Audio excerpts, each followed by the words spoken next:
یہ فرق ہے کہ پروفیٹ صلی اللہ علیہ وسلم کو کیسے دیکھنا آپ نے. نبی علیہ السلام دعائیں منگواتے تھے. آپ کی اوقات وہی ہوتی ہے ابریدہ جو اکیلے میں سجدے میں روتے ہوئے دعا مانگتی ہیں. اصلی اوقات وہ آپ کی وہ ہیں آپ اصل میں. That's who you are. That's who I am. اس کو کوئی نہیں سن رہا ہوتا نا, دلوں میں مانگتے ہیں دعائیں. تو آپ نے اور میں نے دنیا کو, کائنات کو ایسے ہی دیکھنا ہے. اب آپ کو تب پتہ چلے گا کہ اللہ کا سب سے بڑے احسانوں میں سے ایک احسان کا نام محمد بن عبداللہ صلی اللہ علیہ وسلم.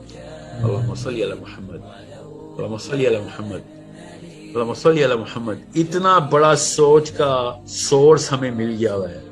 اور ہمیں دعائیں کون منگوا رہا ہے؟ Karl Marx. Karl Marx capitalistic نہیں تھا, ہم پیسوں کی دعائیں مانگتے ہیں. ہمیں دعائیں منگوا رہی ہے وکٹوریا. اللہ کی قسم وکٹورین راج میں یہ سارا کا سارا چکر چلا ہمارے ساتھ. کوئن وکٹوریا کے چھوٹے چھوٹے بونے جو اس کے دربار میں بیٹھتے تھے, کتابیں لکھتے تھے, وہ بتائیں گے کہ ساحل ادیم رات کو سجدے میں دعائیں کون سی کرے گا.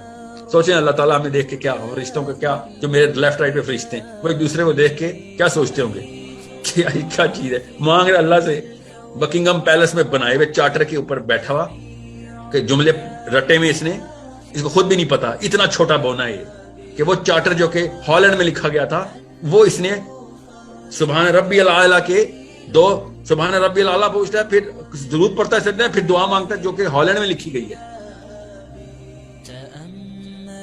سمجھ رہے ہیں, یہ ہے کہانی میری اور آپ کی.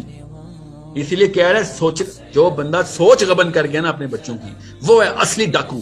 وہ ماں اصلی ڈاکو ہے, باپ اصلی ڈاکو ہے, جس نے یہ نہیں بتایا کہ سوچنا کیسے.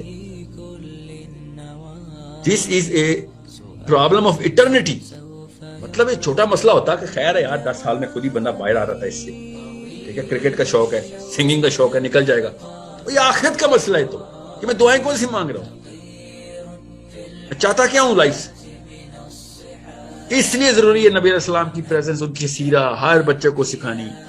قرآن سے ہی پہلے میں کہتا ہوں کہ جو بچے لوگ اپنے بچوں کو حفظ کرا رہے ہیں نا, میں ان کو بھی یہ مشورہ ہوں کہ حفظ بھی یار بعد میں کرانا, پہلے سیرہ کرا دو اس کے اوپر کوئی اور حاوی نہ ہو جائے, کوئی اور سوچ کو سٹینڈرڈ نہ بنا کے چلی جائے. صرف نبی علیہ السلام سٹینڈرڈ ہے بس. وہ کوئی فلاسفر نہیں ہے مسلمانوں میں جو اپنے آپ کو فلاسفر سمجھ رہا ہے, وہ کسی اور دین میں چلا گیا. ہمارا صرف ایک فلاسفر ہے محمد بن عبداللہ صلی اللہ علیہ وسلم. اور کسی کو جرت کیسے فلسفہ مارنے کی, وہ کیا وہ سمجھتا نبی ہے, وہ اس میں بھی کوئی کتاب آنی ہے آئی ہے. سو وہ فلسفی آتی ہے پھر صحابہ تک ڈائریکٹ آ رہی تھی.